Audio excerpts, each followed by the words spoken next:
Greetings, welcome to the Evidence and Reasons for the Christian Faith video channel. I'm Salvador Cordova. Glory and honor to our Lord and Savior Jesus Christ, who is the intelligent designer and creator of all things. I hope you all enjoyed the opening video.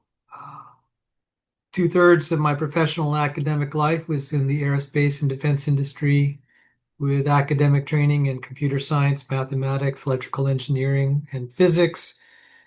And only really one-third of my academic and professional life has been in the area of biology and biophysics. Most people know me far more for my work in biology than they do for my engineering work in the defense and aerospace industry. For myself, I do look at engineering, biology is an extension of engineering. So my study and work in engineering was studying and contributing to man-made designs. My work in biology is studying God-made designs, and those designs, many of them are so far beyond anything all the scientists collected on and engineers on this planet. If you put them all together, they couldn't even match some of the stuff we see in biology. And this is somewhat what our channel is about. Today's video, I'll have the privilege of attempting answers and even commenting, elaborating on some of my answers and ad-libbing a little bit in response to a very kind letter that was sent to me by a gentleman who goes by the name of Mark. He gave me permission to read his letter on the air. And so why don't I just get right to it? And I'll read his first letter to me, and then I'll read his second letter to me in totality, and then I'll go back and try to answer and respond to specific comments and questions. So, Mark, thank you very much for reaching out to me. I encourage ID proponents to try to get a hold of me, like in the comment section. If you have questions, I absolutely cannot guarantee I'll be able to get around to everything. And I do apologize for that. My school schedule is starting to build up. So I'm in semi-retirement, but I'm also doing just a lot of other things on the side. Anyway, let me share my screen. And this is the letter Mark sent me. He said, I have a computer science degree and am a creationist. I found a more clear Lynch quote from Lecture 3, which is to minimize energetic costs in mutational vulnerability, all other things being equal, natural selection is expected to always favor simplicity over complexity. From the lecture, my understanding is that he believes non-adaptive processes of genetic drift under weak selection increases structural complexity, but not much genetic complexity. Dr. Dan attacked Sanford's paper on genetic entropy and claimed that beneficial mutations give less benefit than the same deleterious mutations, resulting in an error of the simulation. Have you responded by video or another form, or can you summarize it by email? I also wrote some emails to Dr. Dan, and he seemed nice at first, but ignored clarifications of the experiments and ideas I had. For example, I thought Kolmogorov complexity could be used on genetic code to measure information increase because of algorithmic compressibility. Can you send some of the things I wrote to him about to check my reasoning, accuracy, and ideas? Signed, Mark. So that was his first letter, and then I wrote back to him and I asked, Mark, can I share that letter on the air and try to respond? Part of the reason is I felt my responses would be his questions and my responses and even elaborations on my responses and even ad-libbing a little extras would be beneficial to many of my viewers who are generally a sophisticated crowd. And so Mark sent me back a second letter and he said he was delighted that I would try to respond to him. So let me share a second letter, and then we're going to go back in detail. This is going to be a reasonably long show as I try to do this solo. But let's go to his second letter, and then we'll just work through this. I redacted a little bit of this, obviously, with the ellipsis. Hi, Sal, ellipsis. The full reference to the quote is near the beginning of this video, Evolution is Cellular Complexity, Lecture 3 by Michael Lynch. And there's the YouTube link.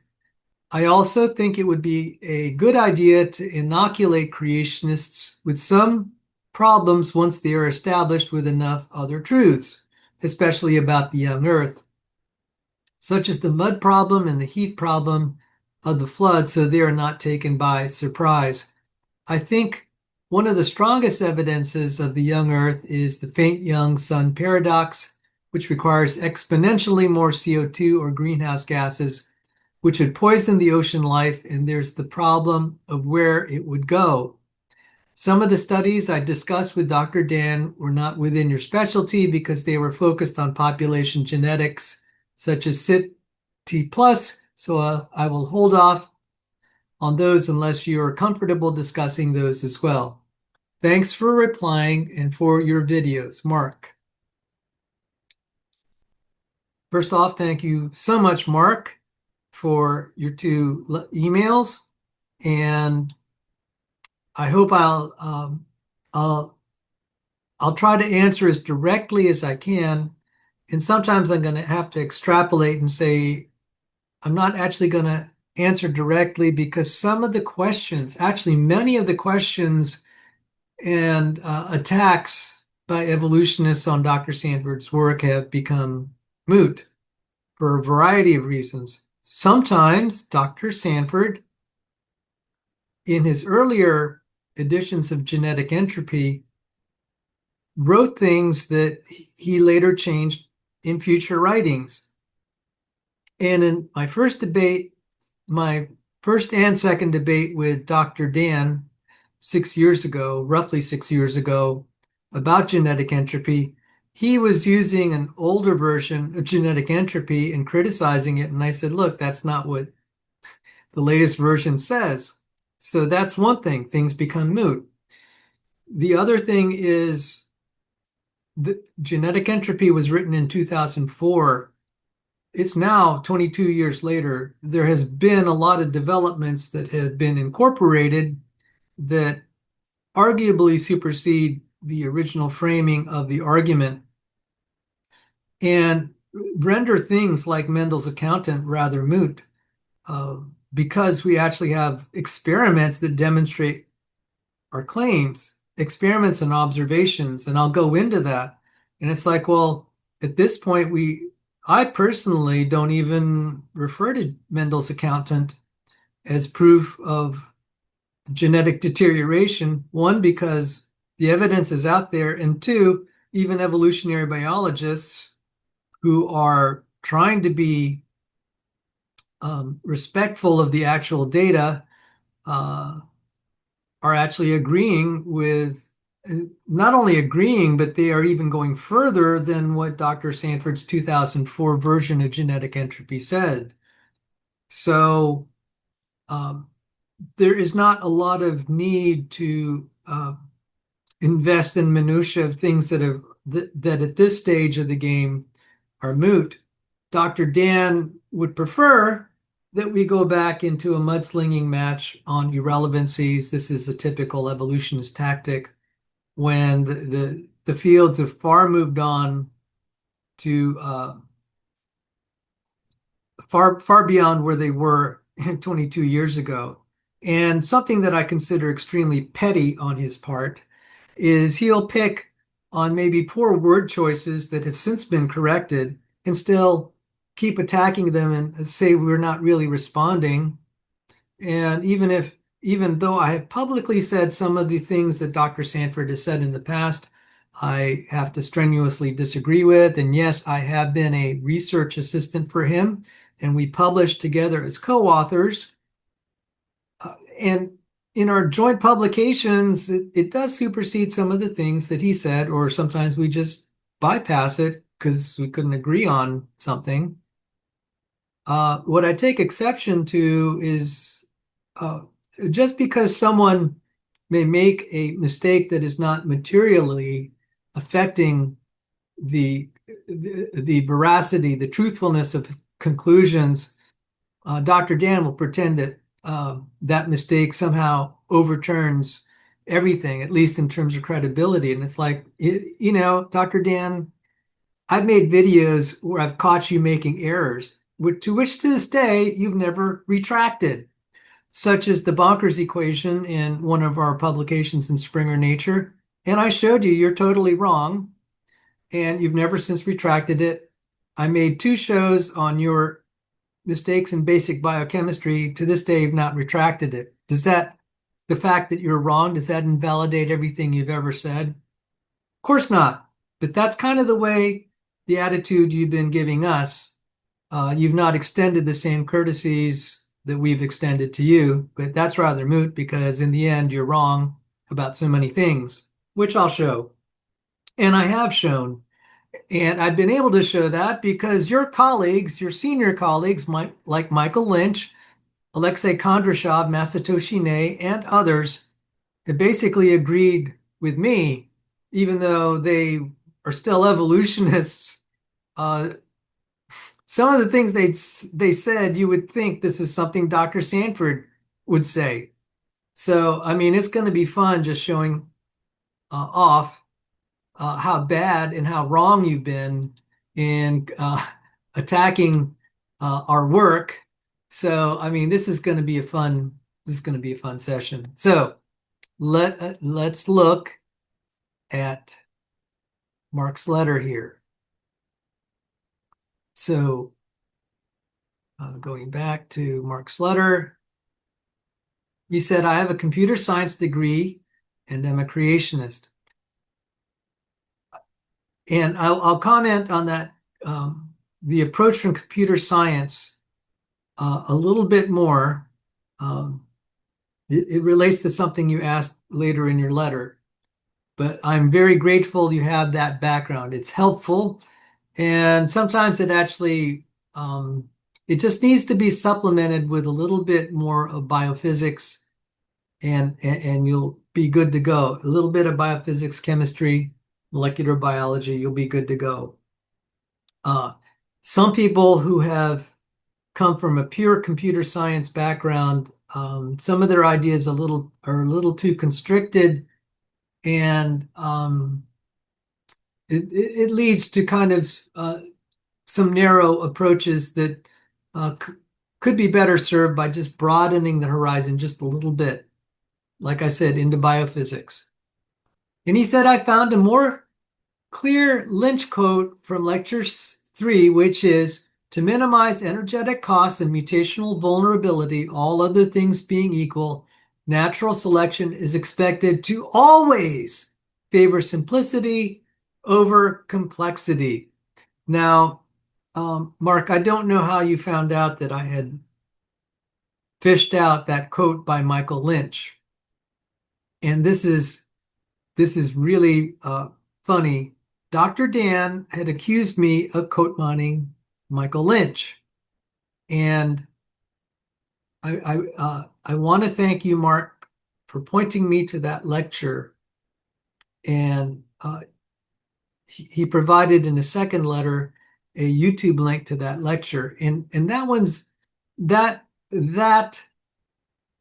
lecture was very incriminating for people like Dr. Dan, who said I was quote mining Michael Lynch. Michael Lynch, in my opinion, is the number 2 evolutionary biologist on the planet. Number 1 being Eugene Koonin, and some way down farther is Jerry Coyne, and way beneath all of them are people like Dr. Dan and myself. I mean, Michael Lynch is very senior. So for him to criticize Darwinism and to basically call out Darwinism as being backward from what Darwin claimed, that's a big deal. And it's quietly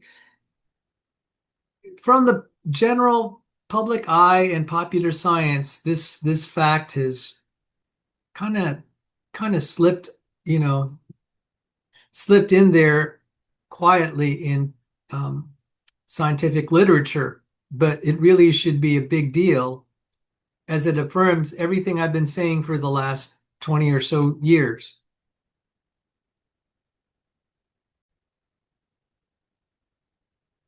So let me just as a superficial cut, let me just Google AI and ask, and here's my search term, what does evolutionary biologist Michael Lynch mean when he says natural selection is expected to favor simplicity over complexity? Natural selection is expected to favor simplicity over complexity. So what had happened was I was accused of quote mining, which means that by omitting all the context, that somehow that phrase in isolation cannot be taken at face value. So I invite the viewers to think, well, gee, what could he possibly mean when he says natural selection? What can he possibly mean with just by the phrase natural selection is expected to favor simplicity over complexity? So let AI read all of the available literature it has access to and try to make an interpretation. So the AI overview says Michael Lynch means that all else being equal, natural selection favors simpler organisms because they are more energetically efficient and less vulnerable to detrimental mutations compared to complex ones. While complex traits can evolve, the fundamental efficiency-driven pressure of natural selection is to reduce complexity. Dr. Dan, this isn't really looking too good for you and your accusation that I quote mine, because a lot of people are just going to say, why don't I just look up what he meant? And it's going to reference where it says natural selection favors simpler organisms because they are energetically efficient and less vulnerable to detrimental mutations compared to complex ones. He actually said Michael Lynch means that all else being equal. And that is, as far as I know, a verbatim quote to what Michael Lynch actually said in a lecture. So let me look that lecture up. So I found, thanks to Mark, the lecture by Michael Lynch, and let me see if I have it available. Hang on. I apologize. Actually, I'm going to show you the YouTube video. I'll put it in the video description, but you should be able to fish this out for yourselves. And let me see.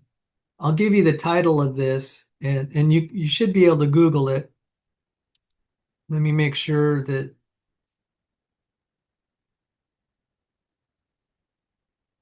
see this. Okay, so the title is Evolution of Cellular Complexity, Lecture 3 by Michael Lynch. And why don't I just let you hear what he has to say? Most biologists that complexity is a good thing, and biological complexity represents the crown jewel, if you like, of the awesome power of natural selection, with animals, humans in particular, representing the pinnacle of what natural selection can accomplish. This is kind of an odd way to think about things. As far as I know, there's no evidence that increases in complexity are intrinsically advantageous. Might be true, but it'd be nice to have some hard evidence demonstrating that it is true. And there's also no evidence that biology's metabolic, morphological, behavioral features have reached a pinnacle as well. So those of you who come here with not a lot of background in evolution might have read Darwin. It's been a long time since Darwin was around. Of course, his whole book was focused on natural selection. Or you might have read Richard Dawkins, who also is an ardent adaptationist. And these are potentially giving you somewhat jaded views of how the evolutionary process works. So the problem with complexity is it invokes energetic cost. The more complex your organism, the more mutationally vulnerable it is to being broken. So one could argue that whenever possible, other things being equal, natural selection should always favor simplicity over complexity. And yet, There you have it. Right there from the horse's mouth. You all can listen to all this. Usually, what the evolutionists, my detractors, would say, well, Lynch still believes in evolution. You misquoted him. I'm just like, no, I didn't. Of course, he still believes in evolution. He's giving an alternative explanation for how evolution could possibly work. He's certainly not an ID proponent. That is not what I'm claiming. I am simply claiming a plain reading of natural selection is expected to favor simplicity over complexity. That's it. It stands as is as a natural reading. The other stuff in context does not change that natural reading. So I don't know what planet some of my detractors are on, except the delusional one. You could tell I'm extremely irritated that this is such plain English, both in isolation and even in context. He's talking about Darwin's ideas being a jaded view of evolution. I mean, is that like saying this is a really accurate view of evolution? Jaded means, what does it mean? What's a jaded view? Let me look at this. What does, I'm just going to do an AI. A jaded view refers to a cynical, bored, or weary outlook of life, situations, or people. Um, well, that's not maybe Lynch's choice of words. We could have used a different one. Um, just it's he's used the word misleading. So I don't know. I don't know how else we can characterize this. Or you say, Dr. Dan, you'd have to be insisting Lynch is thinking natural selection works the way Richard Dawkins thinks, the way Charles Darwin thinks. So what did Charles Darwin think? He wrote in Origin of Species, chapter 6, organs of extreme perfection and complication. And clearly, he was arguing that organs of extreme perfection and complication, which is his way of saying complexity, he used the word complication, we use the word complexity, and he definitely was describing complex systems such as the eye, that is considerably more complex than creatures that don't have eyes. So uh, I don't know how you can get around it. Darwin was arguing that complex organs form through his process of natural selection. I would also argue Darwin has snuck in through false labeling and advertising by using the phrase natural selection to describe something that's really a brain dead, stupid, unthinking Darwinian process. It is by using the word natural when in fact it is unnatural the way he describes the operation in nature. And it also is not selection in the sense of goal directedness, as in the way a selective breeder would try to choose off offspring that he favors. So there's a lot just in the phrase natural selection that is absolutely false advertising and admitting false premises.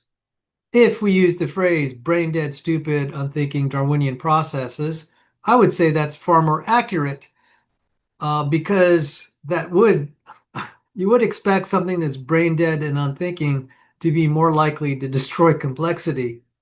So, I think my suggested new label is actually closer to the facts. And so there you have it. I think I've adequately defended myself from accusations that I quote mine Lynch. And the more that you read and listen to what Lynch says, he's definitely what we call someone who favors neutral mechanisms for evolving complexity.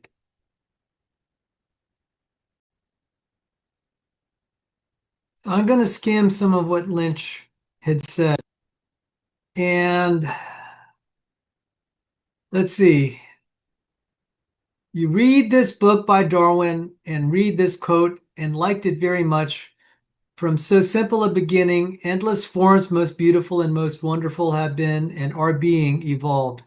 And there's a tendency for biologists to think that anything that's beautiful and diverse must be a consequence of natural selection and must have been driven by natural selection.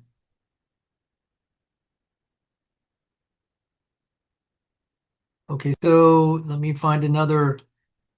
I I encourage people to watch that whole video. I don't know that I have the patience to see all of it, um, but they're going to be good parts. So let me read some more things. Lynch says he has this thing called constructive neutral evolution, a pathway to emergence of organismal complexity by non-adaptive mechanisms. Um, he said there's been this idea floating around that there are roots in which complexities at the cellular level might arise, again, passively by primarily neutral or so-called non-adaptive pathways. And the general ideas here are sort of subsumed into this term, one, or constructive neutral evolution. And uh, he goes on and on about how he thinks neutral evolution will solve the problem. So he's clearly a neutralist. I would definitely argue that neutralism doesn't solve the problem of functional design. And this is something I really see lacking in the evolutionary community, which is understanding of protein biology and biophysics. Um, and there's some fine points in biophysics that even a lot of people don't understand who are in the field because they're so specialized. They need to just look a little differently with a different perspective, and they'll see the problems of why neutral evolution will also fail. But neutral evolution at least doesn't suffer from a lot of the bad ideas in Darwinism. So I know I commented way more than I expected on that part by Lynch, but I felt it was important that I defend all these accusations, these false accusations that I quote mind Lynch. Go see for yourself. If you think that a plain reading of what I call Lynch's axiom, namely natural selection is expected to favor simplicity over complexity. See if what he has to say fundamentally overturns just the plain reading of that sentence. And if it doesn't, then that phrase, that sentence stands as is in isolation. And anything else he says does not overturn a plain reading of that. And therefore, I never quote mind. The people who've accused me of that are making false accusations, and that would include Dr. Dan. So now let's go back to Mark's further letter. So Mark says, Dr. Dan attacked, here it is. He says, Dr. Dan attacked Sanford's paper on genetic entropy and claimed that beneficial mutations give less benefit than the same deleterious mutations, resulting in an error of the simulation. Have you responded by video or another form, or can you summarize it by email? Yes, in numerous ways. And before I forget, I apologize. He said, from the lecture, this is about going back to Michael Lynch. My understanding is that he believes non-adaptive processes of genetic drift under weak selection increases structural complexity, but not much genetic complexity. Whatever Michael Lynch may have meant, it's moot. If we mean by genetic complexity, that is the sophistication. I prefer not just the word complexity. How about sophistication? And there's a very important distinction between what we might call complexity and sophistication. There are certain things we can build that are complex, but their construction isn't very sophisticated, insightful, or can achieve much. And I'll show examples of that. It can still be highly complex. What we want is sophisticated complexity. There's some, in most ID literature, almost all of it, practically all, except for me, there is a distinction, and I'll show how that subtlety can elude a lot of people, especially those who've had information theory backgrounds in computer science. There's a reason for that. I've had the privilege of working, one of my 5 degrees is in computer science, also in communication engineering, so I had lots of information theory background. But then when you have the biology, the biochemistry, the molecular biology, and biophysics, you begin to see that the notions of complexity in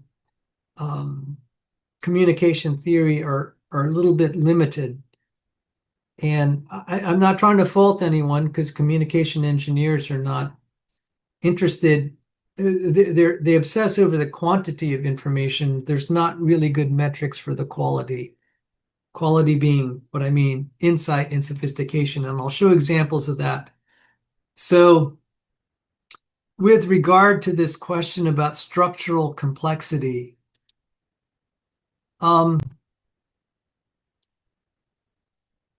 so we can have structural complexity at the morphological level. That is, we can have little changes on pre-existing genes and regulatory networks and change structural complexity tremendously, often for the bad, if I may add.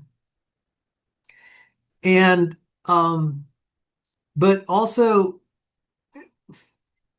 neutral drift will not increase. I don't know about the word genetic complexity. It will not make sophisticated systems, and we'll have to go into that. This is where it starts to get, even trying to respond to this sentence and the ideas that I know that I'm guessing where you're headed, it's going to take maybe half an hour to elaborate. I'm happy to do that. But let me get through this and then I'll revisit it, try to revisit this as soon as I can in the same talk, because some of the things that in your letter, Mark, have touch on this. So I'm going to go back and forth to various sentences, and hopefully I can answer some of these questions. So just put like a place marker for this for now, and we'll revisit it. So let's go to Dr. Dan attacking Sanford on genetic entropy. And this thing about the simulation. This simulation, okay, for the readers, for those who are not familiar, John Sanford, who I worked for, developed a simulation called Mendel's Accountant. And in Mendel's Accountant, he demonstrated that there's going to be genetic deterioration. So the natural attack by his critics would be that the simulation is somehow flawed. And even without going into the details of this, whatever Dr. Dan has to say, as I was saying earlier, it's all moot at this point. It's all moot. So whatever this simulation is referring to, and if it's Mendel's Accountant, it's all moot. Why am I saying that? It's because why would you need a simulation when you have actual experiments and observations? Remember, Genetic Entropy, the book published in 2004, 2005, the first version, there's several of them, by the way. You need to be aware of that. And then not only that, there's a joint paper chapter that was published by me and Dr. Sanford in a very prestigious venue. We also had an award-winning population geneticist in Ola Hosjer as our co-author. Ola Hosjer won his nation's highest prize in mathematics for his work in population genetics. So we had some pretty high caliber people in a chapter that we co-authored with Bill Basner, who's an emeritus professor of mathematics, whose specialty is in differential equations, and Bill Basner's differential equations, his knowledge of them, and I think the more proper term is difference equations, which is the discrete version of the continuous differential equations, appeared in our joint work together. So there are 4 co-authors, including yours truly. And so some of this has been superseded, and there has been data that has also come out. So irrespective of what the simulation says or what the critics have to say, I think all of that is rendered moot. And thankfully for our side, it is rendered moot in agreement with our basic conclusions and even goes further. Why has this happened? Okay, so this is about 22 years ago when Genetic Entropy, the book, came out. That means Dr. Sanford had been working on it since like the 2000s. In the last 25 years, the cost of genome sequencing has dropped. So let me just show.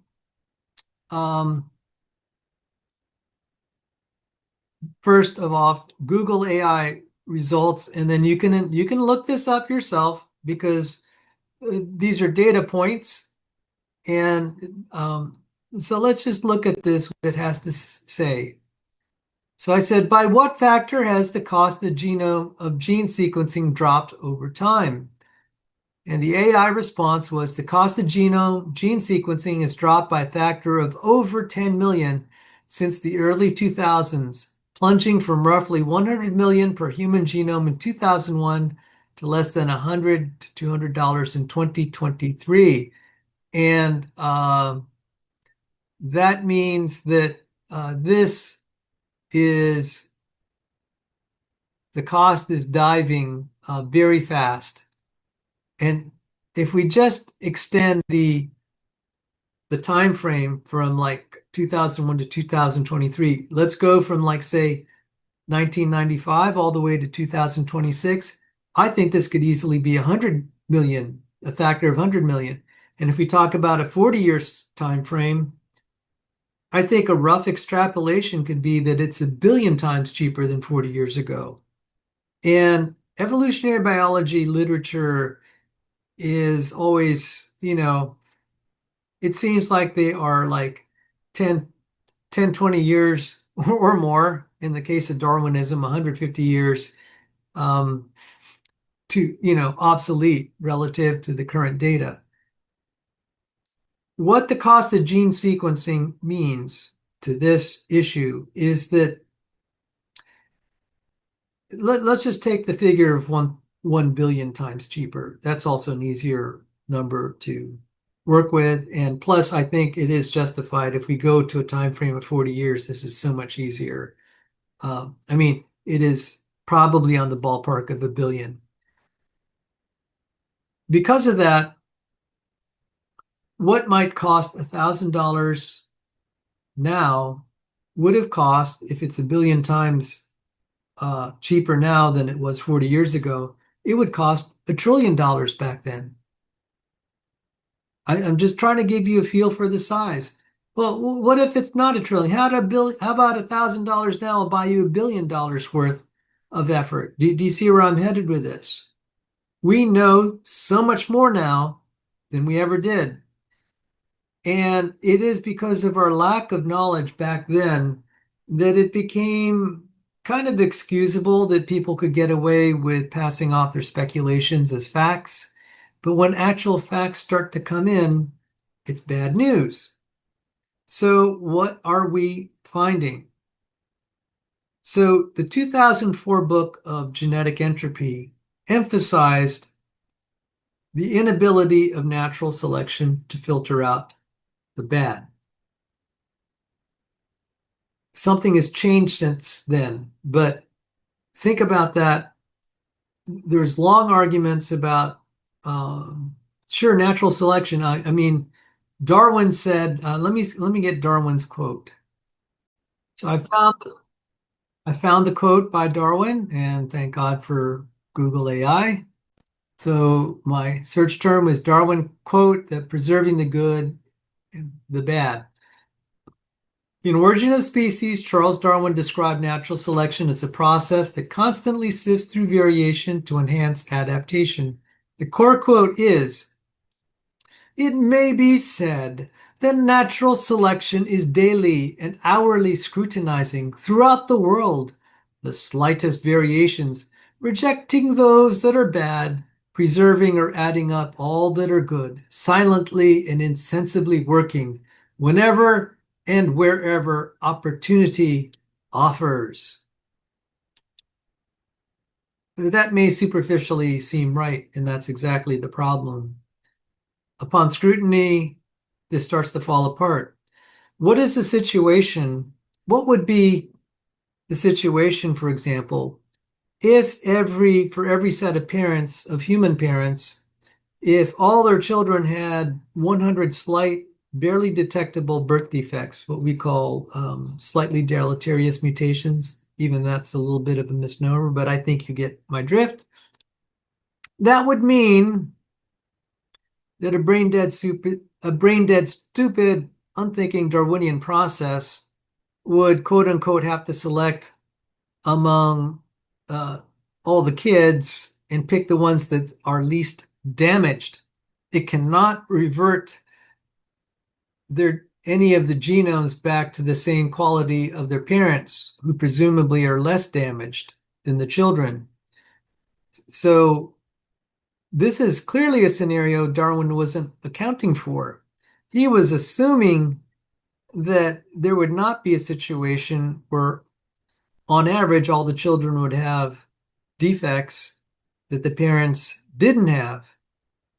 And doing some math, which Dr. Dan got wrong in his mistaken claim about an equation I put forward, which actually is all the way back to Muller, Kimura, Majorama, Arwalker-Keatley, Nachman, and Kroll. And he said my calculation was wrong. And I just laughed because it came from evolutionary literature. It's not original to me. It goes all the way back to Poisson and Hermann Muller. Goodness. So anyway, there is a condition which I call Muller's limit, and that is for humans that reproduce about uh, roughly 2.3 offspring per individual, which would equate to not quite 5 per human female. If we have one mutation and most mutations are harmful because it's easier to break than to make. If we have one mutation per individual, and who knows what the real number is, but it's not as low as one. It could easily be higher than that. With one mutation per individual, you'd not be able to clean out the genome. Even if you had perfect, quote unquote, Darwinian selection, even figures like 3 per kid on average would require females to have, each human female would on average need to make 40 kids. And of those 40 kids, 38 would have to be eliminated for the genome to at least be maintained, much less improved. So this is the problem of what is sometimes referred to as mutational load. Uh, a, a lineage line, a species line, cannot bear more than a given amount of mutational load. And this has been a known problem. And Dr. Sanford, when he was at graduate school, while he was still an atheist, his professor, I believe, of population genetics, at least one of his professors says, this is a troubling problem that we haven't resolved. And when Dr. Sanford became a Christian and then started studying these issues, he was still may have been an evolutionist, but then started to open his mind to other viewpoints. He remembered that. And so this whole thing about Darwin saying, let's read it. It may be said that natural selection is daily and hourly scrutinizing throughout the world the slightest variations, rejecting those that are bad, reserving and adding up all that are good, silently and insensibly working whenever opportunity offers.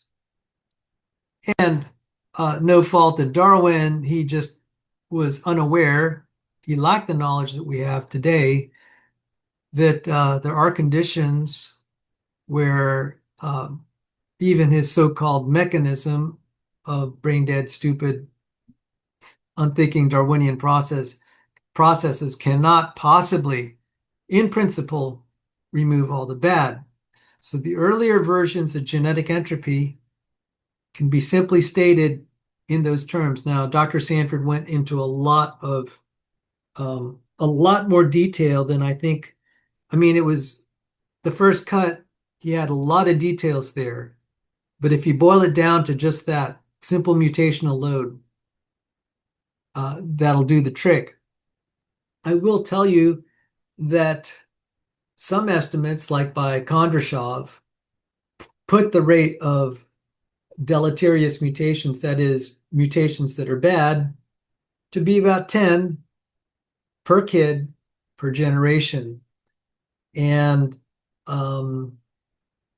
so e to the 10th power, so 2 times e to the 10th power, whatever that value is, that's how many, I think that why don't I see if I could do this quickly if I have a calculator, and I'll give you a figure. So I'm just gonna let me try to do this. EXP exponential of 10 times 2 equals 44,000. So if each child has on average 10 mutations, then every human female would need to make 44,053 kids on average. And they would have to, for this to work, every child of those 44,053, except for 2, would have to be eliminated. This is just absurd.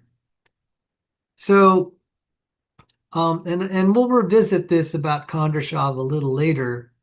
No,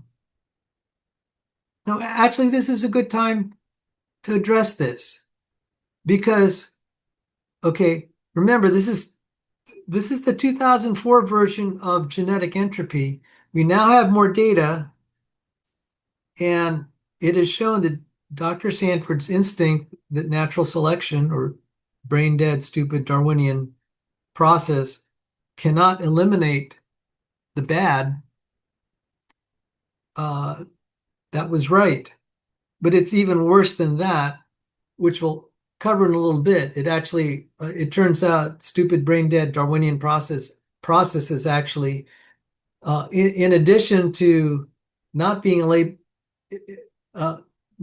able to eliminate the bad, it actively ensures the bad will be amplified. So it's even worse than that. And the 2004 version of Dr. Sanford's book may have only hinted at it. Most of it focused on the inability of Darwinian processes to eliminate the bad. It didn't focus on what we really know today is, in addition to that problem, Darwinian processes actually amplify the bad, and we'll get into that.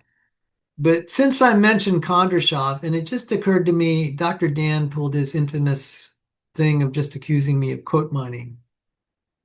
So let me, he specifically said I quote mine Alexei Kondrashov. So Alexei Kondrashov is a evolutionary biologist and a population geneticist who was a colleague of my professor at the um, NIH when I was in graduate school there. I don't have an accredited degree um, in biology. I claim a master's equivalent because I did go to graduate school, and when you combine it with both the classes I took at Johns Hopkins and professional work, etc., I do feel that I have the equivalent of a master's degree. So anyway, but my other degrees are accredited just for what it's worth.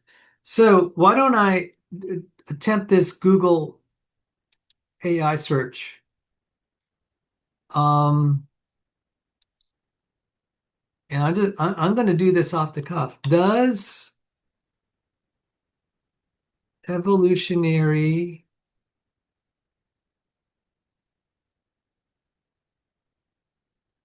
Alexei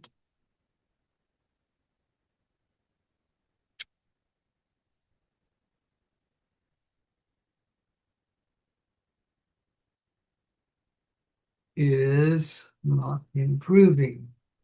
Let's see what he says.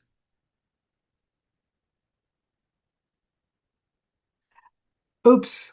Okay, so let me show you the search term. So does evolutionary biologist, let me correct that, it should be singular, Alexei Kondrashov believe the human genome is not improving?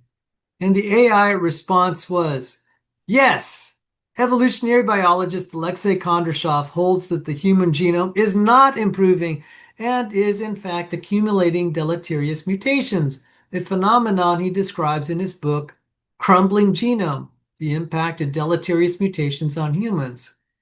Kondrasov's research highlights several key points regarding the state of the human genome. Kondrashov asserts that each newborn human carries approximately 100 new mutations, with about 10 being deleterious, harmful, or damaging. Crumbling genome, he argues, because the rate of slightly harmful mutations is high and cannot be entirely purged by natural selection, the human genome is slowly deteriorating or crumbling. I'm going to skip that one. He has stated that many human geneticists agree that man is He has stated many human geneticists agree that man is degenerating genetically, with some estimates suggesting fitness declines by 3 to 5% per generation. While some interpretations of his work have been used to argue for genetic entropy, Kondrashov himself maintains that this is a result of high mutation rates and reduced selection pressure in modern human populations, not necessarily evidence that contradicts the theory of evolution. And elsewhere, let me see. Let's see. There's actually a a Reddit thing I said. Let me just stop there. So Dr. Dan accused me of quote mining Alexei Kondrashov. And like, no, Dr. Dan, I think I accurately represented that he thinks the human genome is deteriorating. In my debate with you, Dr. Dan, 6 years ago, I specifically asked, do you think can you name one geneticist of any repute who thinks the human genome is improving? You couldn't name one. You just had that blank look on your face like a deer stuck in headlights. And then you said no, real quietly, like you didn't want to make that admission. And then you changed the subject immediately and started attacking Dr. Sanford again. And I'm like, aren't you in the least bit concerned about truth? Doesn't it bother you that you can't, you know, brain dead, stupid, unthinking Darwinian processes aren't improving the human genome. It should be, independent of what Dr. Sanford says or doesn't say. I think that should be very disconcerting and really more the focus. So don't shoot the messenger who's telling you the bad news. You might want to just consider the news is bad. So my point was in all this about mutational load. You saw it there in that AI quote. It's saying, uh,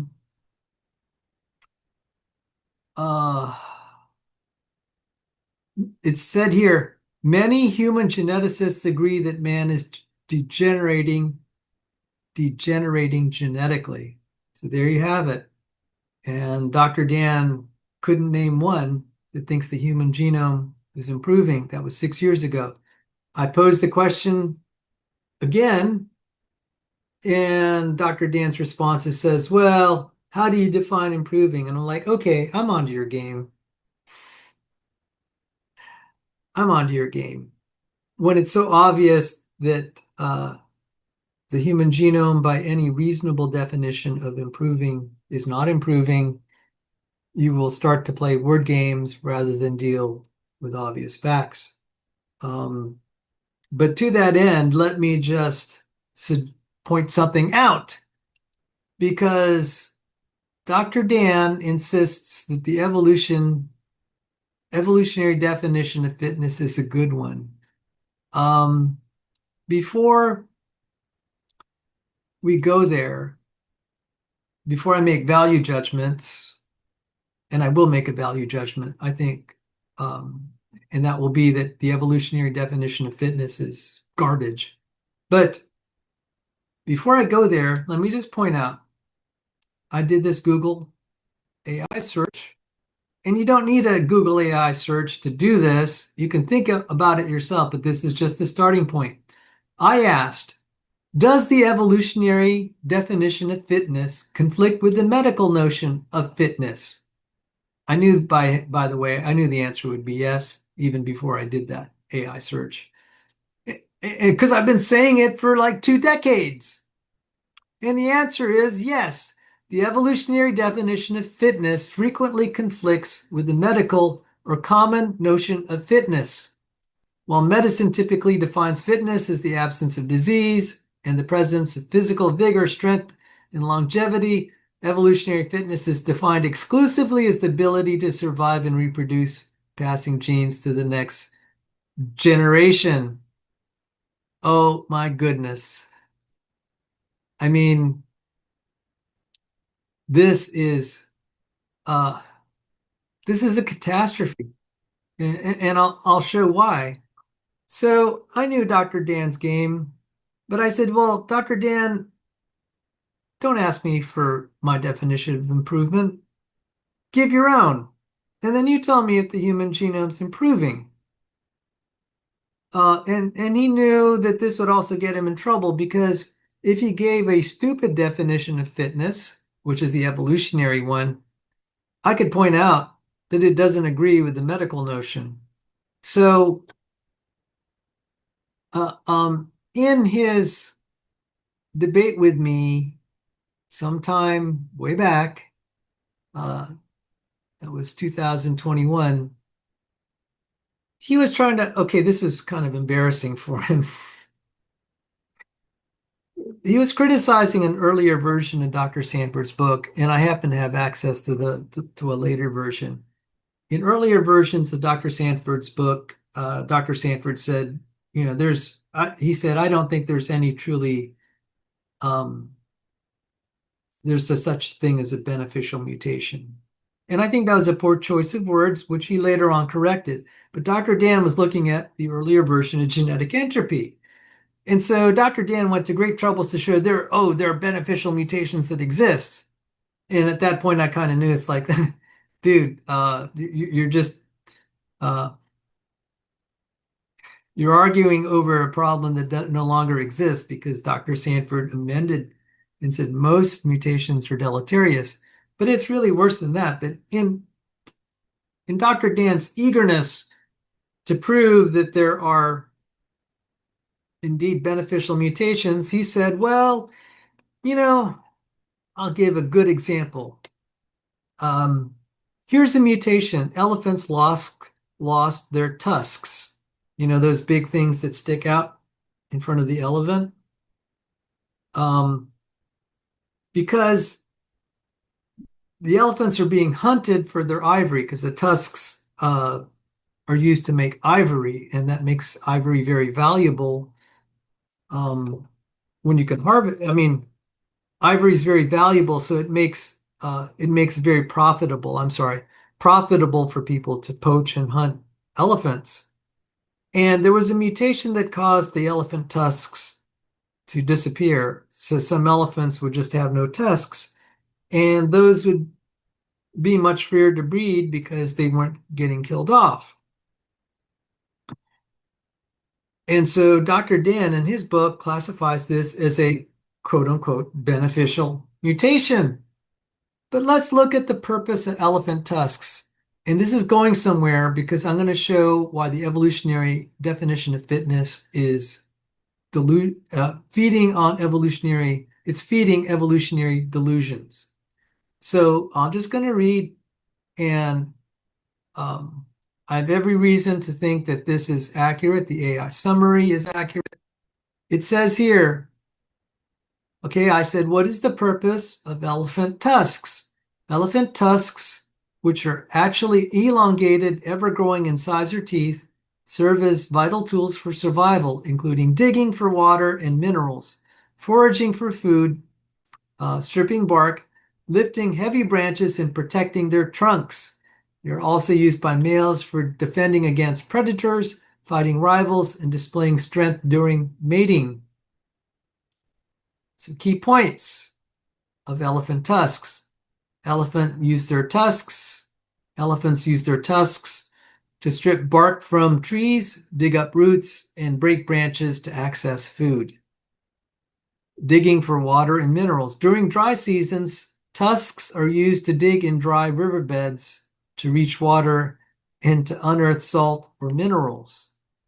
Defense and protection. Tusks act as a defense mechanism against predators and are used in fighting while also protecting the sensitive, versatile trunk.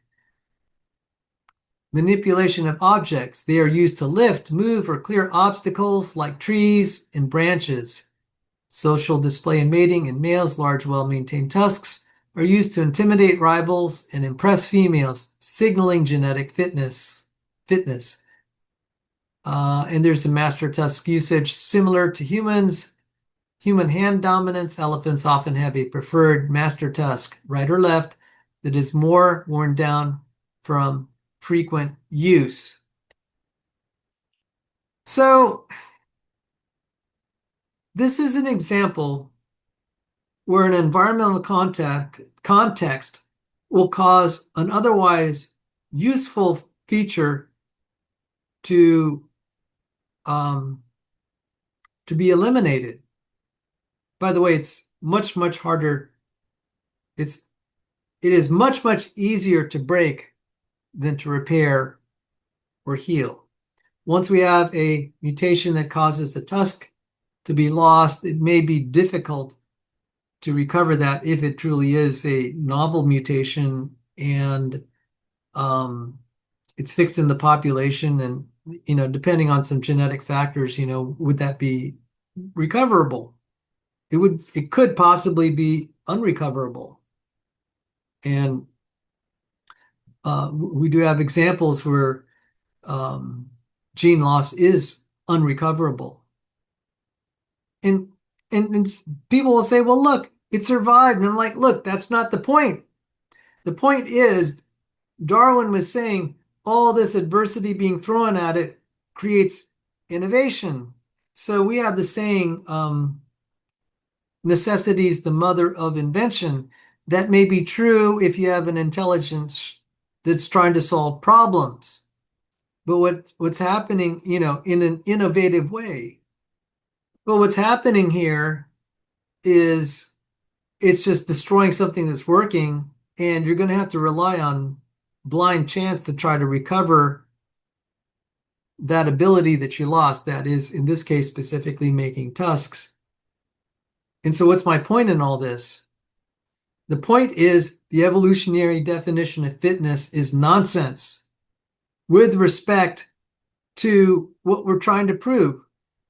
The idea of defining evolutionary fitness as reproductive success was based on the false assumption that increasing reproductive success, the better term is efficiency, by increasing the drive to increase reproductive efficiency necessarily means an increase in complexity, increase in creating organs of extreme perfection and complication, as it says in Darwin's Origin of Species, chapter 6. What we find is, according to Michael Lynch, that natural selection is expected to favor simplicity, not complexity. And speaking of Darwin's Origin of Species by his so-called fantasized natural selection, it turns out we now have publications that says basically say origin of species by gene loss. I don't know that they actually use that phrase origin of species by gene loss, but there are papers out there that talk about speciation through gene loss. And it's really funny. You can say that this is also through a Darwinian process, but the innovations are gene loss, not tremendous new novelty of complexity in what I call sophisticated complexity, which I'll get into. So remember, the 2004 version of Genetic Entropy really dealt with the inability of brain dead, stupid, unthinking Darwinian processes to eliminate defects in the genome. Dr. Sanford argued that, used Mendel's accountant, and that's all now rendered moot by the new data. It's rendered moot, but still favorable to us because we're seeing that, as you saw with Kondrashov, Darwinian processes are not expected to clean out the genome. And Kondrashov, ironically, says the only way to really remedy this is through genetic engineering. Dr. Sanford was a genetic engineer. Genetic engineering is intelligent design. It's like, guys, it's right there. If intelligent design is needed to fix the problem, doesn't it suggest intelligent design was what was there to create the machines that work so well in the first place? Just food for thought there. But beyond natural selection's inability to clean out the bad, it actually amplifies the bad. Not only does it fail to clean it out, it actually contributes to the problem, such as in the case of elephant tusks, and also in the case of human intelligence.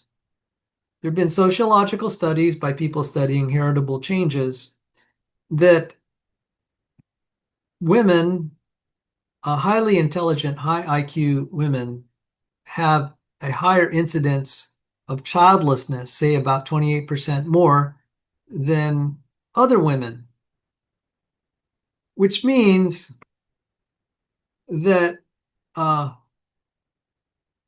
women who are not genius level will be overrepresented. So even average women being more prolific than the high IQ women will over time result in a decline in IQ. And this is correlated by other studies by Crabtree and Michael Woodley, and also affirmed by Lynch, that human IQ is declining. And some people will argue that IQ tests are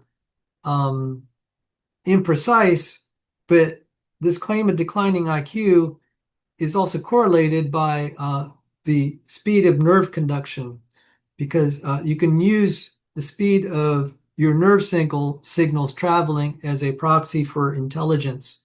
And indeed, the nerve signal conduction is going down. Another term for it, I think the more proper term is nerve conduction velocity. NCV, nerve conduction velocity. And actually, as you get older, your nerve conduction velocity goes down. And so hence your intelligence goes down. So these are objective. That's an even more objective measure than an IQ test. And it really does make sense that if the high IQ women are being slowly removed from the population, the average IQ is going to go down. And then I gave the example of elephant tusks. There are numerous other examples, and I'm sorry to beat a dead horse, but I'm just showing you that on so many levels, evolutionary ideas are just polluting our understanding. And I think these confusing terms are not ever corrected because if they were, we would see evolutionary theory to be even more bankrupt than it already obviously is. And it'll just make it harder for them to defend if they don't have um, all the smoke screens and obfuscation to help protect their theory from scrutiny. And again, I found both after Dr. Sanford and I had, both after Dr. Sanford had written his book, Genetic Entropy, long after that, and even after our relatively recent publication in 2021 in the prestigious, by the prestigious publisher Springer Nature, we we found out later that Richard Lenski, lead author was Alejandro Cauchy. There was a paper that had in the title the phrase genomes decay despite sustained fitness gains. Genomes decay despite sustained fitness gains. And I was saying, you know what this means? That the evolutionary definition of fitness is garbage, where we can say a creature is getting more fit, a population of creatures is getting more fit because it's losing genes, or despite the fact it's losing genes. I mean, it may be hard to tell if it's one or the other. In either case, brain dead, stupid, unthinking Darwinian processes result in fitness increases, even though the genome's going down the drain. And Michael Behe had pointed out these lineages are, he called them sick puppies because they lost their DNA. Some of them had lost their DNA repair mechanisms, which is really bad. And anyway, I feel the need to defend again accusations that I quote mined this. Um,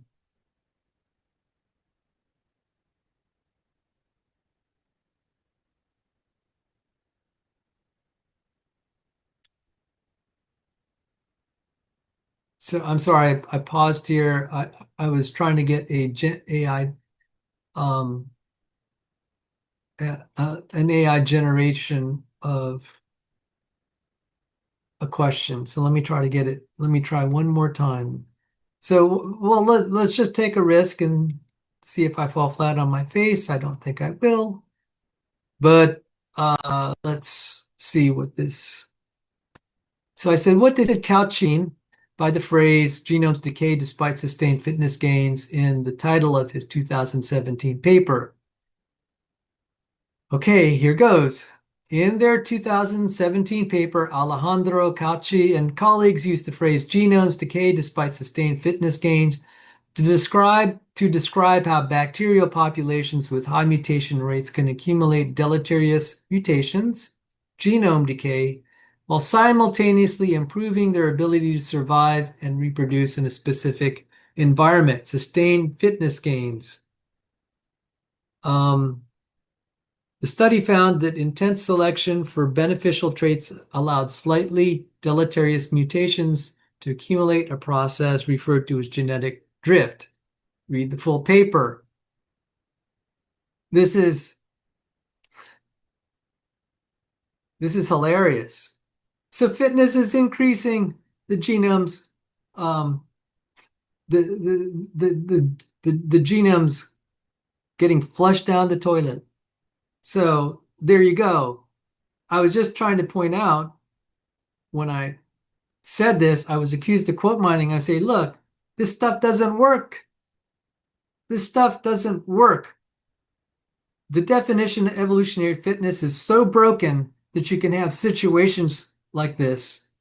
And what is really, I think, delusional and deceptive, false advertising, is they're always claiming, look at all the examples of fitness increasing. Darwinian selection works. It's like, no, it doesn't. Especially when increases in reproductive efficiency are loss of complexity, exactly as Michael Lynch has said. So I've given numerous examples from evolutionary literature. I've shown that my interpretation is in accord with a plain reading of the quotes that I extracted. The context does not change the fundamental meaning of the plain readings I was giving. And so, again, Dr. Dan has falsely accused me of quote mining when I have not. And I think I have availed myself of that, despite him and his detractors saying the opposite.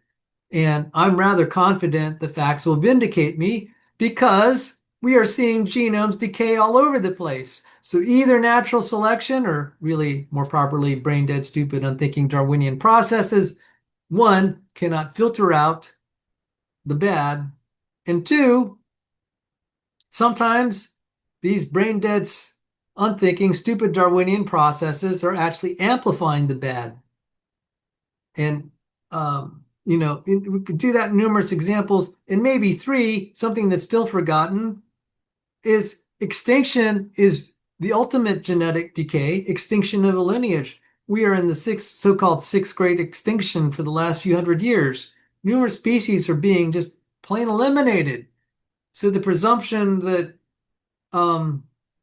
species are going to hang around till stupid, brain dead, unthinking Darwinian processes can evolve them to adapt, that's false. That won't work. And until you put that in the accounting equation, you're still biasing the results in favor of Darwinism when it shouldn't be. So on almost every level, we totally should have to stop beating this dead horse, but we just keep beating it because there's some people who are kind of pathologically dense in their ability to think. And I think the reason for that is they know that this will look bad for evolutionary theory. They have at least enough instincts to know that neutral theory will not save them. And all these non-Darwinian mechanisms, such as what Lynch is proposing, will not solve the problem of sophisticated complexity. So I know I'm long-winded, and this is why you should be careful when you ask me questions, because we have to go down quite a number of paths to explain and justify my responses. I could give you a response and just say, Dr. Dance, no, but I wanted to be able to demonstrate it. So, going back to Mark's letter, let's go back here. So, Dr. Dan attacked Sanford's paper on genetic entropy, and now, Mark asked if you responded by video or another form, or can you summarize it by email? So I'm summarizing it now. The point is moot. There's no need at this point. I'm sorry. There is no need. So going back here, there is no need at this point to even revisit Mendel's accountant because it's been superseded by something that should be unequivocal. It's been superseded by something that is unambiguous, and that's experimental and observational data in the lab and the field. So I think it's, Dr. Dan and Zach Hancock wrote some long critique about Bill Basner and John Sanford's paper on Fisher's fundamental theorem of natural selection, which many people knew was false, even though poor old Richard Dawkins kept claiming it was the central theorem of biology. All that's irrelevant. I mean, at most you could say, at most, and I'm not conceding this, but at most, all that can be said is they made some missteps in a paper they wrote or said something that, you know, um, is an error. But that doesn't change the fundamental thesis of genetic entropy. Uh, Dr. Dan's supporters have tried to argue, oh, we think that paper, the 2017, 2018 paper by Basner and Sanford, and you think everything about genetic entropy. That's totally false. I showed it here. You have Lynch at least halfway agreeing with us. And I could even show some other things by Lynch that talk about the human genome decaying. You have Kondrashov. And then I showed that the definition of fitness is garbage. And if you think that I'm saying that in isolation, there is a paper by, and let me see if I can get the reference here. There's just so much. Oh my goodness. There's a paper by Zach Hancock's hero. Zach Hancock is Dr. Dan's sidekick or vice versa. I don't care. His hero is Richard Lewontin. And they wrote this. The central point of this essay is to demonstrate the incommensurability of Darwinian fitness with the numeric values associated with reproductive rates used in population genetics. While sometimes both are called fitness, they are different concepts coming from different explanatory schemes. And let me see, one version of that paper, and maybe the paper that was actually accepted, it says no concept in evolutionary biology has led to more confusion than the notion of fitness. I mean, this is a disaster. If your central quantity, and I think Lenski said somewhere, the central concept in evolutionary biology is fitness.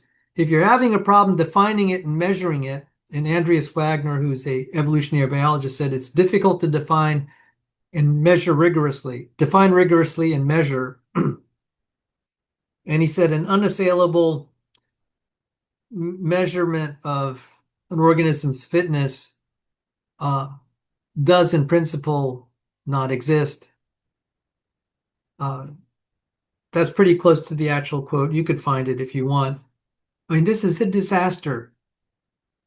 In physics, even we can define what weight is, or at least measure it indirectly. So a scientist that measures 1 kilogram somewhere, and another scientist in the same, what we call inertial reference frame, ought to be able to measure a kilogram of mass also on that same object if one scientist measured it.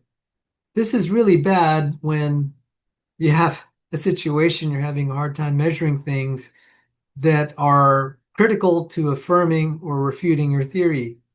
Letting it be out there in limbo and ambiguous is one way to defend a theory that's bad, because then you can always say, well, maybe it's that way, we just weren't able to measure it. That day is, I think that, anyway, we're starting to cut through all the nonsense now. And I'm trying to educate creationists on this stuff. So now let's revisit Mark's letter. And unfortunately, my voice is going raspy. If I'm not able to get around to everything, cover it in another video. So Mark said, I also wrote some emails to Dr. Dan, and he seemed nice at first. Yeah, I know that, but ignored clarifications of the experiments and ideas I had. For example, I thought Kolmogorov complexity could be used on genetic code to measure information increase because of algorithmic compressibility. Can you send me some of the things I wrote to him about to check my reasoning accuracy and ideas? And this does relate to something about having a computer science degree and being a creationist, and then the meaning of genetic complexity. So And I'm sorry, let me share this. So this is the last paragraph. He said, uh, I thought Kolmogorov complexity could be used on genetic code to measure information increase because of algorithmic compressibility. And I said he has a computer science degree, and I could see how we would think in those terms of algorithmic complexity. And then he talks about genetic complexity. So now let me address, this is a very important point, and this might be, let me just try, hopefully in the next 15 minutes, I'm going to just easily expand your horizons. What you need is not just rote measures of complexity, but measures of both, more importantly, sophistication. So for example, I'm just going to, let me just show you this string. And it would look kind of like, some of you might recognize what it is. Hang on, let me bring up my computer's being a little difficult. Yeah, it's being difficult. Anyway, let me just cut to the chase here. You'll probably figure what this is. I don't know why this thing's being so difficult. Let me see if I could try. Okay, let's try this. You might actually recognize this. Um, Hang on.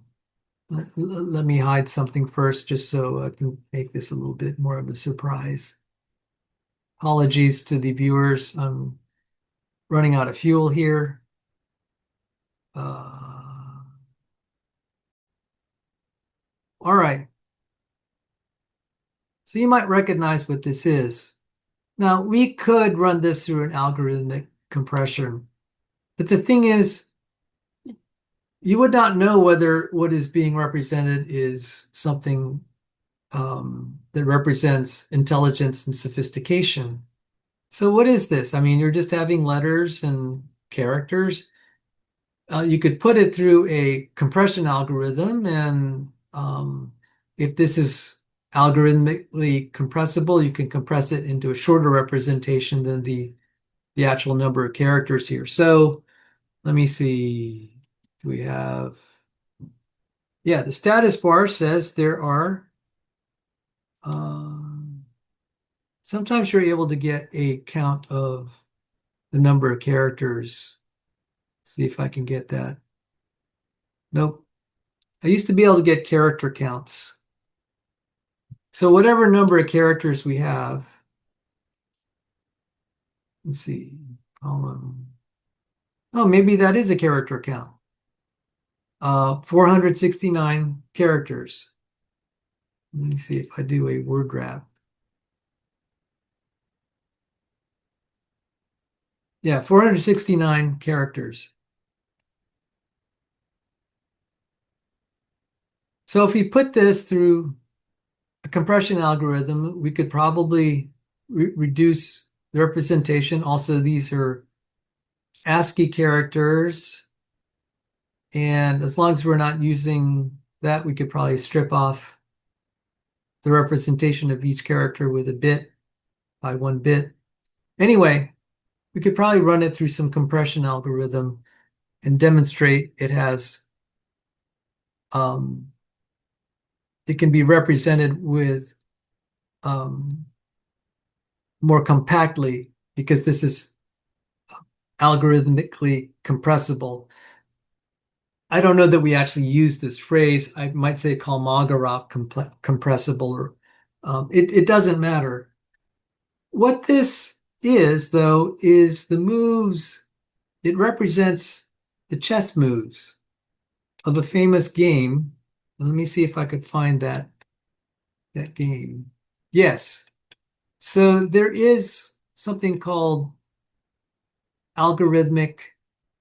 It's not algorithmic. It's called algebraic notation of chess. It's a misnomer, but it's a way you can represent chess moves.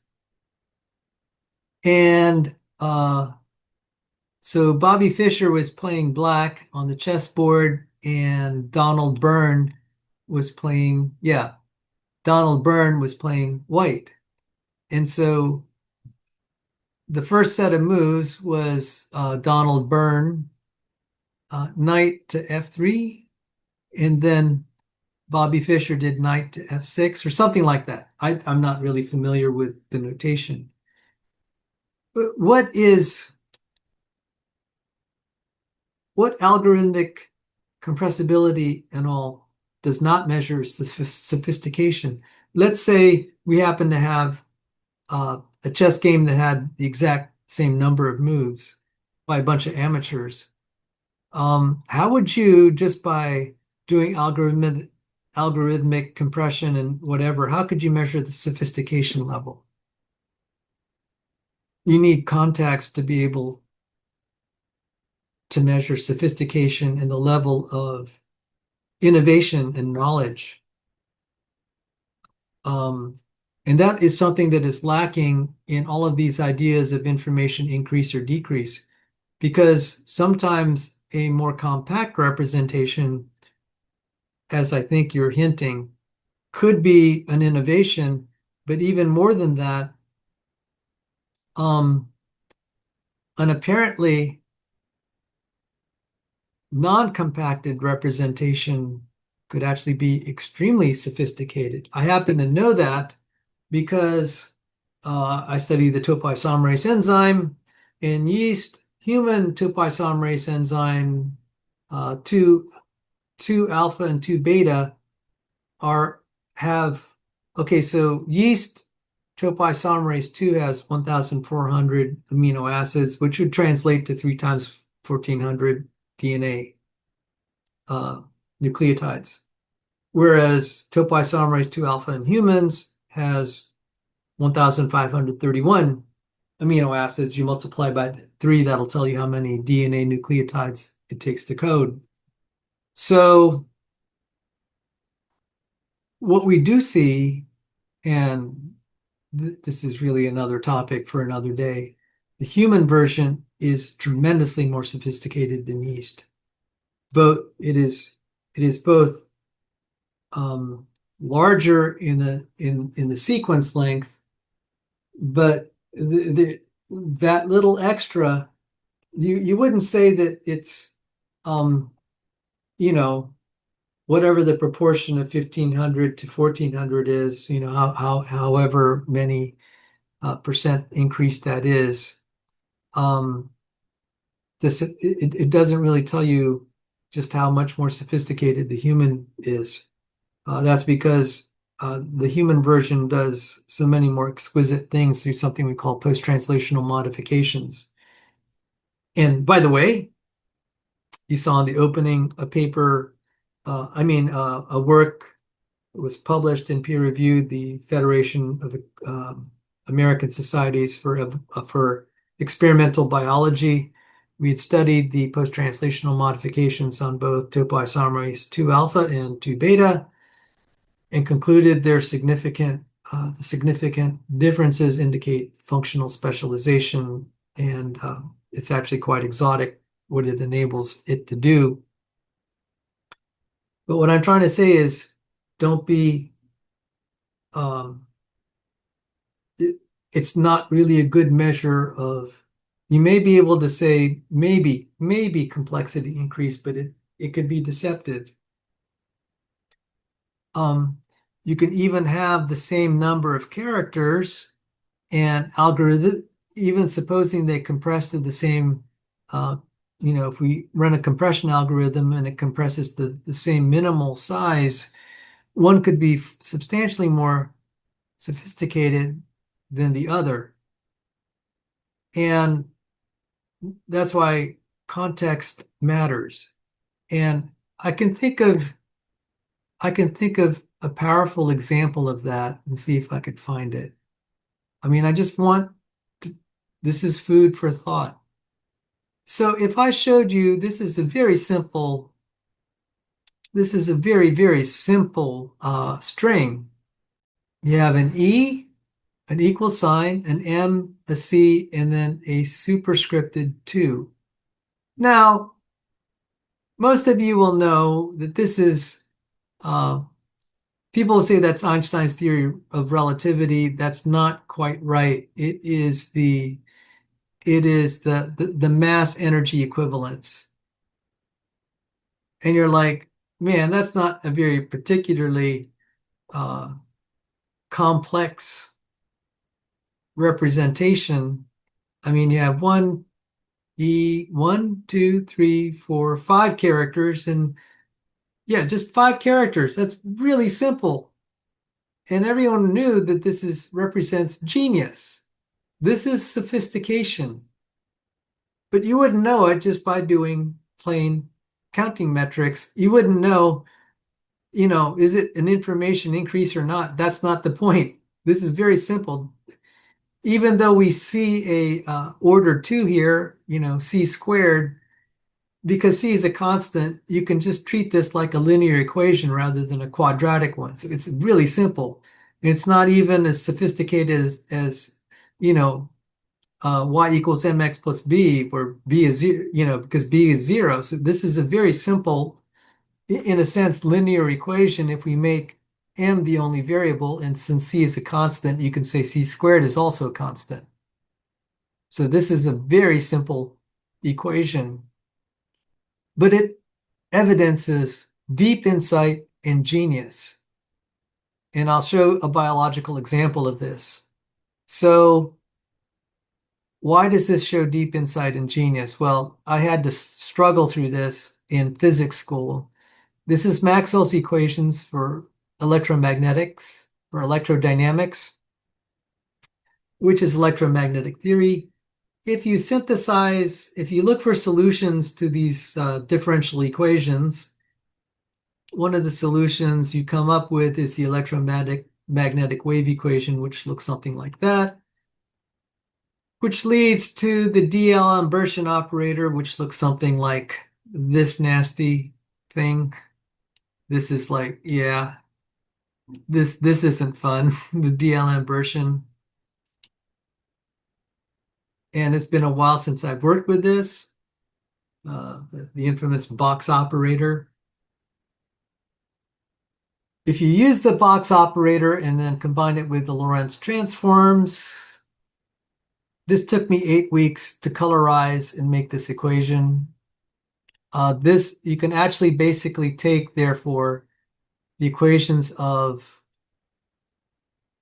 electromagnetic theory and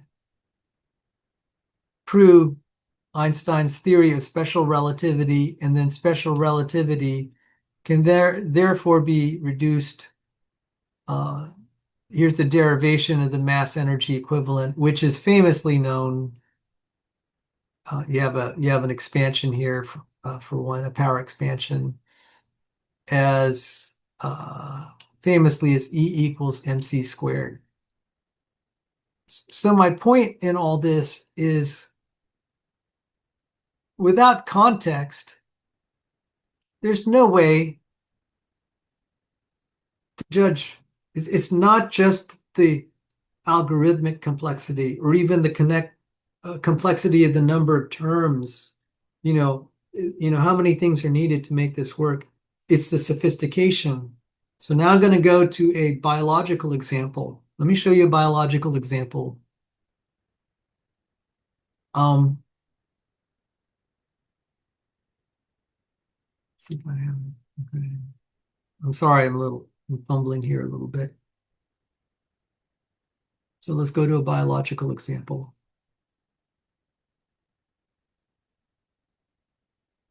Now, here we are.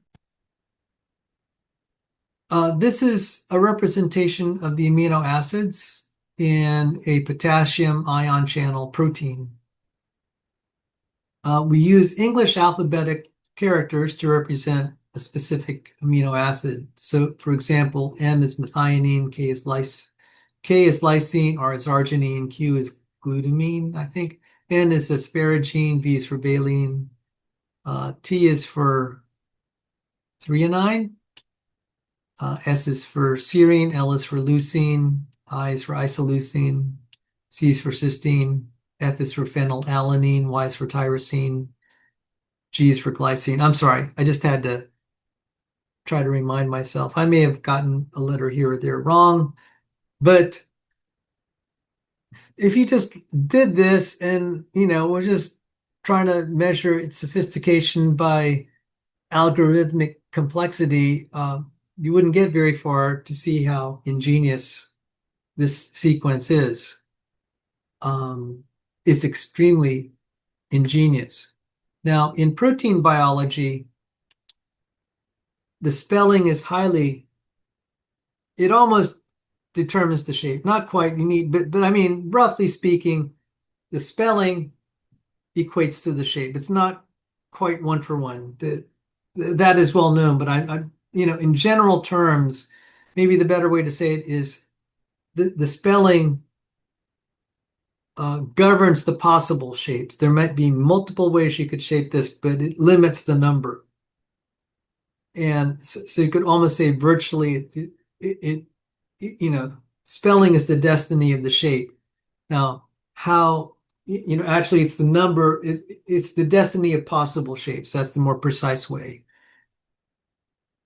And sometimes the shape in a biological context, it will adopt, it might develop a shape that is the dominant way it will be shaped. And for a potassium ion channel, that's really important.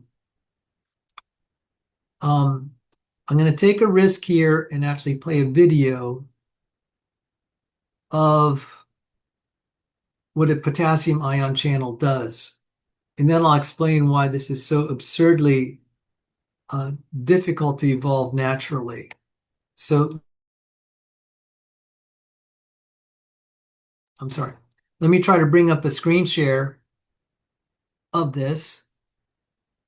And I'm going to risk playing it for you all.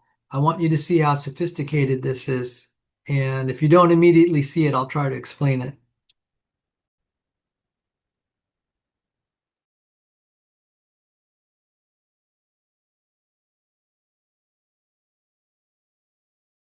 The bacterial potassium channel is a multi-pass transmembrane protein in the plasma membrane.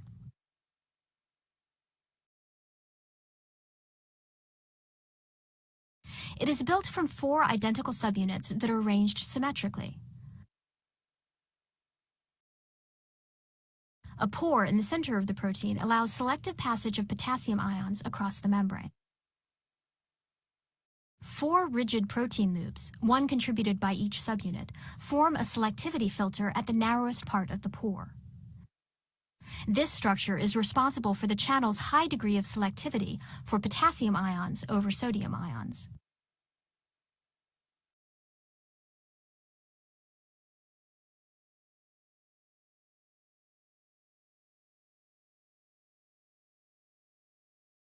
In this selectivity filter, carbonyl groups line the walls of the pore.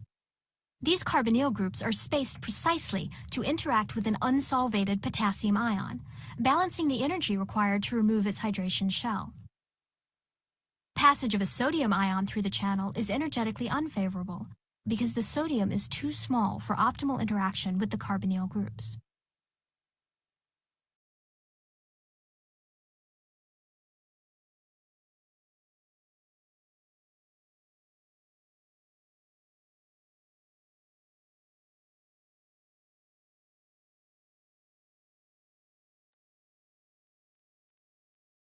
Do you see how incredibly sophisticated that is? Just reading that sequence that I showed with the alphabetic letters, you would not see the sophistication. To help describe why this is so sophisticated, this is the infamous protein folding problem that we've only partially solved with things like AlphaFold, but even then, AlphaFold doesn't solve it from first principles.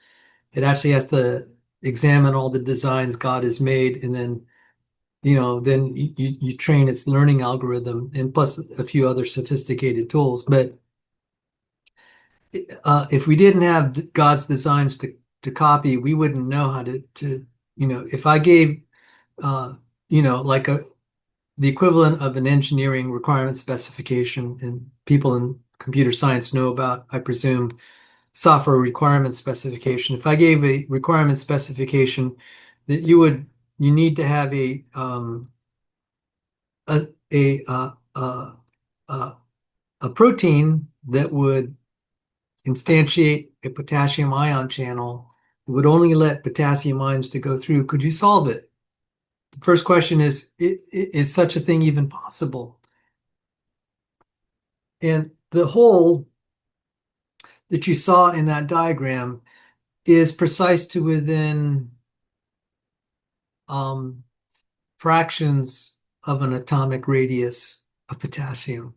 It can't be too big, can't be too small. It has to be, as the Goldilocks saying is, it has to be just right. And this is not predictable from uh, it's very hard. I wouldn't say not, but it's computationally almost impossible from first principles to arrive to determine if there's a solution, because it's just too computationally intensive. Now, in the era of what they call AlphaFold 2, AlphaFold 3, which basically cheats by looking at God's designs, it can kind of estimate how to do stuff like this. And obviously, if you just plagiarize what already works, which is what AlphaFold kind of tries to do, except you're able to throw in modifications, and AlphaFold will kind of estimate based on pre-existing designs what is feasible. But without that, you won't be able to do it from first principles of physics, because the problem is, I think in computer science, you have things like order, n. This is order to the nth power in complexity. It's just nasty, difficult. And so if I think in this case we have, if you have n amino acids, it's an order. And if it's 500 amino acids, this is order to the, 500th power. This is the computational complexity is bad. I know when I was exploring PhD programs, I talked to a computational chemist, and they said, "Yeah, we could do a few amino acids computing from first principles. Um, just a few little peptides, little oligopeptides, maybe 5 or 6. Uh, topoisomerase is 1,551. This is just 1,531 topoisomerase 2 alpha in humans. So there's sophistication there that you cannot measure just by looking at the alphabetic characters. There could, what's important is you might have two protein sequences that are basically compressed at the same level of algorithmic complexity. There's no way without context that you would be able to compute whether there was an increase in sophistication. And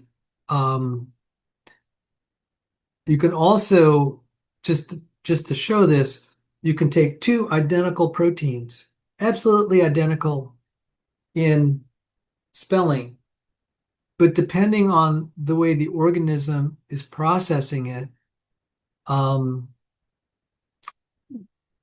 can be used in a much more sophisticated manner than the other. And that's also not quite so measurable. In fact, I don't know how you won't be able to do that just by looking at the sequence. So I don't know how we can, I might have to come up with an analogy where you can use the same identical tool, but in more creative ways. And so we can't look at the evolution of an organism just in isolation of a sequence, even if it's the same. we know that because of things like what we call post-translational modifications. Oh, yeah. I'd like to have, rather than using technical biochemistry terms, I'd like to find human analogies where someone can, two individuals can have the same tool, but one knows how to use it better. Well, I'll just make up one. So let's say you have a caveman and you have a modern man. Modern man has a SIM card. A caveman has that same SIM card. He won't know what to do with it. Um, I think you get the picture. You could probably find other examples. So that's why hopefully I've expanded your boundaries. I mean, your horizons in the way we're going to estimate the emergence of novelty. The emergence of novelty is not necessarily measurable by Kolmogorov complexity. And yeah, so let me just revisit your letter. And I'm sorry I'm running out of gas. You have a second letter which I haven't gotten to. Oh, I think unfortunately, I think I just lost your letter by accident. I'm getting very tired. Um, Feel free to contact me. I would sincerely appreciate your feedback. If what I've said has been informative, maybe given you, I know I've given you way more than you asked for, but I hope what I've given you has helped enlighten some of the questions, enlighten you about the questions you asked. And I tried to show some of the questions are moot at this point, but also enlightened you on the direction of where things stand as of right now. And I think recent developments, especially because of genome sequencing, and now that some evolutionary biologists are having to wrestle with the data and make appropriate concessions and recognize natural selection is failing. I hope that has strengthened the case for creationism, or at the very least, that evolutionary biology is in horrible shape. It is failing as a scientific enterprise, despite all their claims that all is well.